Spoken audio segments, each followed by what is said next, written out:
चलिए आज जरा समय में पीछे चलते हैं, करीब 700 साल, और एक क्लासिक आयुर्वेदिक ग्रंथ शारंगधर संहिता के रहस्यों से पर्दा उठाते हैं।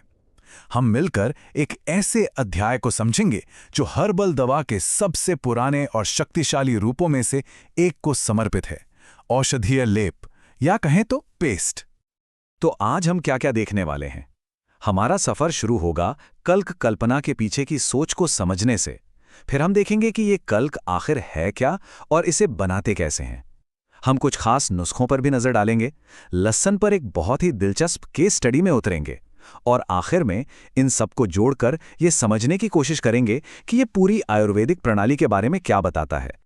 तो इस सफर में हमारी गाइड होगी शारंगधर संहिता का 5वां अध्याय, जो पूरी तरह से कल्क कल्पना को ही समर्पित है। और देखिए, ये कोई मामूली रेसिपी बुक नहीं है, बल्कि हर्बल पेस्ट बनाने के पीछे की पूरी कला और विज्ञान है।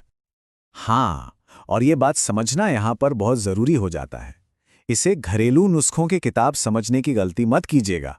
ये ग्रंथ अपने समय की एक तरह से फार्मास्यूटिकल गाइड है, जिसमें वैज्ञानिक सटीकता और व्यवस्था का एक ऐसा स्तर है जो सच में हैरान कर देता है। तो सवाल उठता है, आखिर ये कल्क है क्या चीज?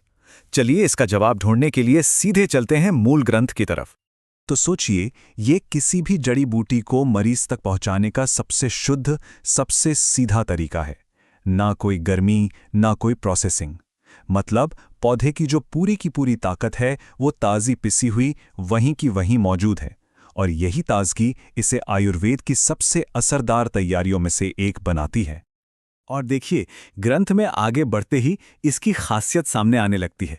ये कोई पत्थर की लकीर वाला नुस्खा नहीं है। साफ बताया गया है कि तरीका इस बात पर निर्भर करेगा कि जड़ी बूटी ताजी है या सूखी। डिटेल पर ये जो ध्यान है ना, यही बताता है कि ये सिस्टम असल दुनिया की ज़रूरतों को देखकर बनाया गया था। लेकिन मान लीजिए कि सिर्फ पिसी हुई जड़ी बूटी से काम नहीं चलेगा, तो यहीं पर इस प्राचीन विज्ञान की सटीकता और गहराई सामने आती है। इसमें यह भी बताया गया है कि क्या मिलाना है, और उससे भी जरूरी कितनी मात्रा में मिलाना है। और सच कहूं तो यहां एक असली केमिस्ट वाली सोच दिखाई देती है। कोई अंदाजे से काम नहीं हो रहा है।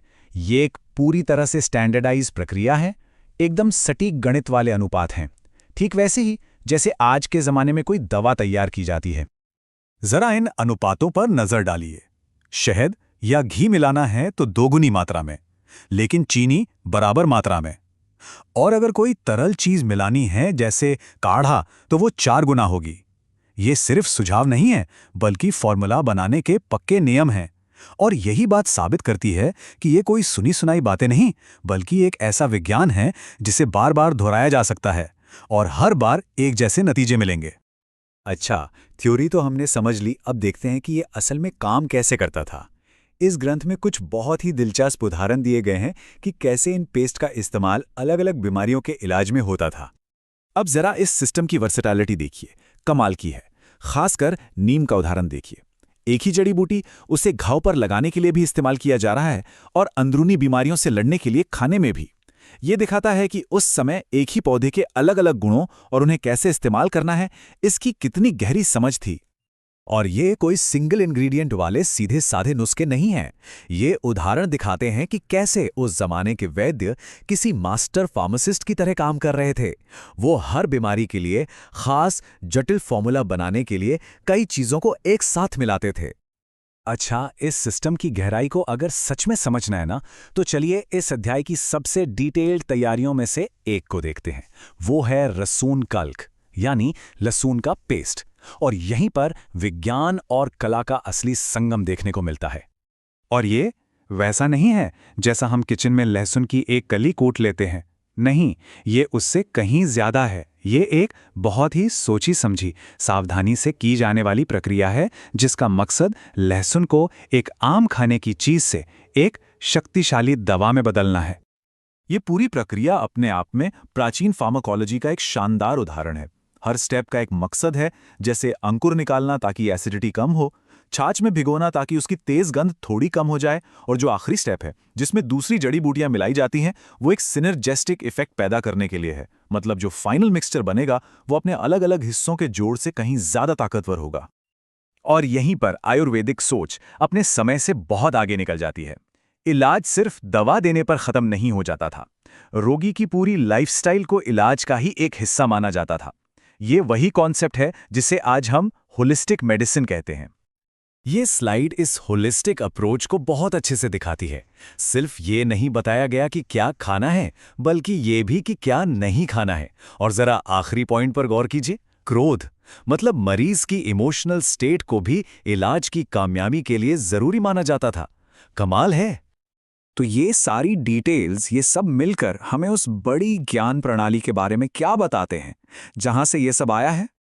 देखिए, सिर्फ इस एक चैप्टर को समझने से ही हमें कितनी बड़ी तस्वीर मिलती है। हमें एक सटीक डोज का सिस्टम मिलता है, तैयारी के स्टैंडर्ड तरीके मिलते हैं, कॉम्प्लेक्स फॉर्मूला बनाने के सिद्धांत मिलते हैं और एक होलिस्टिक अप्रोच भी।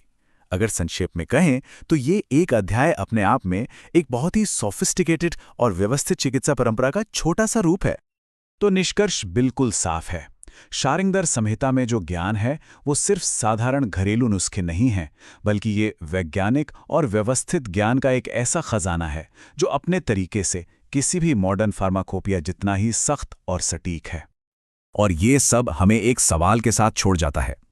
आज के इस हाईटेक जमाने में स्वास्थ्य को लेकर इन प्राचीन व्यवस्थित तरीकों से हम क्या सबक सीख सकते हैं?